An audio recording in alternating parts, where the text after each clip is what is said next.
இந்த சின்ன மிஸ்டேக் உங்கள் கோடே பிரேக் பண்ணின்னு சொன்னால் நீங்கள் நம்புவீங்களா? என்னன்னு தெரிஞ்சுக்க இந்த வீடியோவை ஃபுல்லாக பாருங்கள்.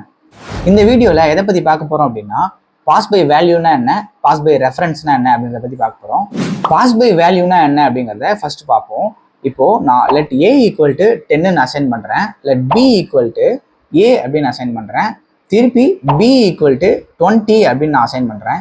இப்போ console.logல நான் ஏவை பிரிண்ட் பண்ணேன் அப்படின்னா ஏ ஈக்குவல் டு 10 அப்படின்ற வேல்யூ தான் எனக்கு பிரிண்ட் ஆகும். ஏன் அப்படின்னா பிஏ வந்து நம்ம சேஞ்ச் பண்ணோம்னா அது ஏவை வந்து அஃபெக்ட் பண்ணவே பண்ணாது.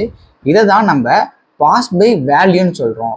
ஏன் இது அஃபெக்ட் பண்ணாது அப்படின்னு கேட்டிங்கன்னா, ஏவும் பியும் டிஃப்ரெண்ட் லொக்கேஷனில் ஸ்டோர் ஆயிருக்கனால நமக்கு வந்து அது அஃபெக்ட் ஆகாது. இதுவே பாஸ் பை ரெஃபரன்ஸ் அப்படின்னா அது அஃபெக்ட் ஆகும். அது என்னன்றத பார்ப்போம். 2 அரே கிரியேட் பண்ணிக்கிறேன், அரே 1 அண்ட் அரே 2. அரே 1ல 1 அண்ட் 2 அப்படின்ற 2 வேல்யூவை நான் ஸ்டோர் பண்ணிக்கிறேன். அதே மாதிரி அரே 2க்கு அரே 1 அப்படிங்கிறத நான் வேல்யூவை அசைன் பண்ணிடுறேன். இப்போது அரே 2ல 3 அப்படிங்கிற இன்னொரு வேல்யூவை நான் புஷ் பண்ணுறேன். புஷ் பண்ணிவிட்டு console.logல அரே 1 நான் பிரிண்ட் பண்ணேன் அப்படின்னா எனக்கு 1, 2, 3 அப்படின்னு 3 வேல்யூஸுமே பிரிண்ட் ஆகும்.